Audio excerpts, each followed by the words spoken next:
Wilson going to work from the perimeter to the rim. Goodness, just looked like... I think Kelsey Mitchell felt like she grabbed her arm before that, before she tied her up.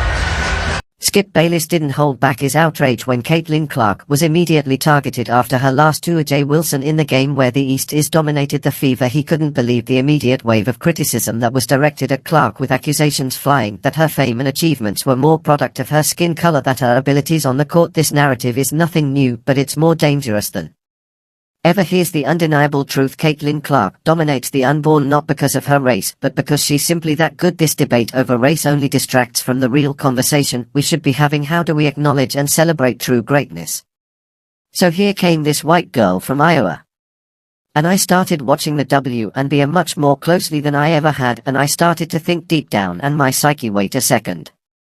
But I'll be the first to admit, I felt guilty saying so on TV or on social media. I did not want to look like this red state white guy cheering for this red state white girl. Or country feels split or enough racially already. I didn't want to pour gasoline on that fire. Maybe I was wrong about this, but Caitlin Clark started to feel like, to me, some sort of new right-wing symbol. White woman dominating game dominated by black men and women for years and years. I could almost hear some people thinking, why our baby? Please, I'm not saying Caitlin Clark is far-right or politics or police. I have no idea what or politics or religion are. Because she has carefully, and I say smartly, avoided taking any rookie year stands. Because she's already such a lightning rod.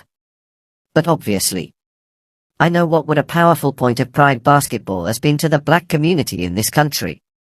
Black men and women obviously have been routinely and consistently better at basketball than white players. White people, this country hasn't produced a white player in Larry Bird universe since he retired 32 years ago. I don't know, who knows, maybe Cooper Flagg will be that guy. So far so great.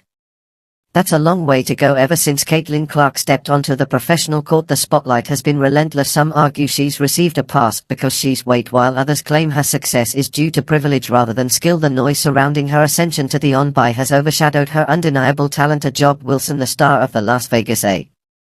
This has made it clear in her post-game interview that night, pointing out how black women in the league often go unnoticed despite their efforts. Wilson's comments, the amplified by the likes of General Hill and Sonny Host, in question of whether quarter's granularity was based on green really or to a wider audience because of her appearance. Let's break this down on one. Here our argument that Clarkson be no way to be attractive player is my market, but on the other hand he dismisses the years of hard work at our do with the hours of trade, the odds, and a record breaking was a, and none of that truly matters. In this isn't about race, folks, it's about skill. The narrative that Clark's success is based on privilege devalued essence of competition and merit. The reality is every athlete who reaches the top of their field has faced criticism, but to suggest that Clark's dominance is rooted in anything other than her raw talent is quite frankly ridiculous. She's not just playing well, she's outplaying her competition day in and day out, and that's where the real conversation should lie, on the court where greatness is earned. Let's put aside the noise for a moment and focus on the facts. Caitlin Clark's rise to the top didn't just happen overnight. She shattered record after record in women's college basketball, and her transition into the on but was nothing short of seamless. Take a look at her rookie season numbers. Clark is averaging over 19 points per game, and in 5 of her last 6 games she's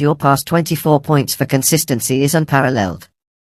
And let's not forget her ability as a playmaker. She's dishing out assists at an average of 8.4 per game, making her not just a scorer but a complete player. When you break it down statistically, Clark's impact on the game is far-reaching. Her ability to read the court, anticipate her opponents, and lead her team in high-pressure situations is something few rookies can boast of. Her $28 million sponsorship deal with Nike wasn't handed to her because of any so-called privilege. It was earned through years of dedication, performance, and excellence. The fact that she was the No. 1 pick in the draft only adds to the weight of expectations on her shoulders, and yet she delivers time and time again for those who continue to doubt her.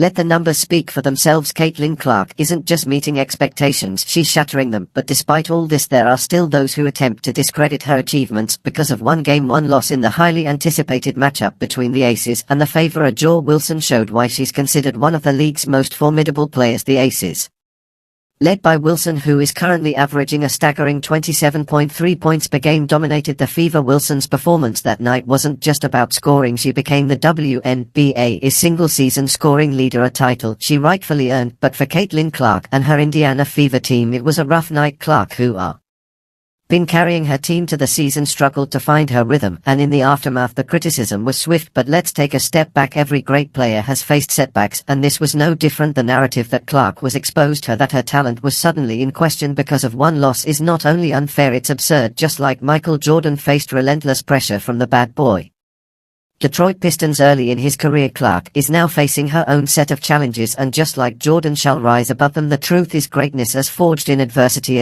Wilson's victory that night was impressive, no doubt, but one game does not define a career, and if anything this loss will only fuel Clark to come back stronger, smarter and more determined.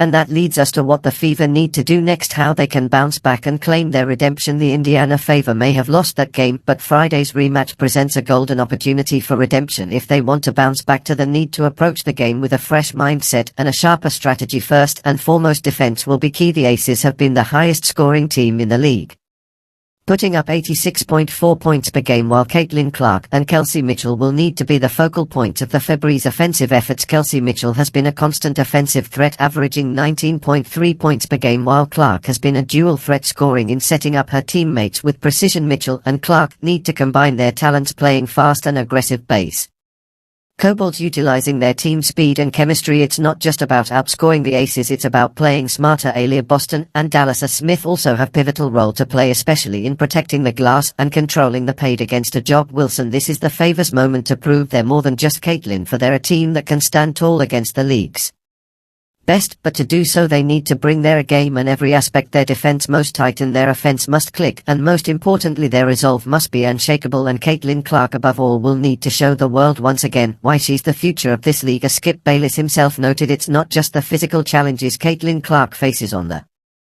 court, it's the psychological battle as well. The minute she shows any sign of vulnerability, the critics warm. But here's the thing, the great don't stay down for long. Much like Michael Jordan, LeBron James and Kobe Bryant before her, Caitlin Clark has to prove that she belongs at the top, not because of her race, but because of her skills. And if the Fever want any chance of victory, will need to rally around their star player and give her the support she deserves. When the media questions hurt, when opponents target her, she must respond the only way she knows how, by winning, and that's exactly what she will do. Caitlin Clark's dominance in the on but isn't a fluke, nor is it a product of privilege.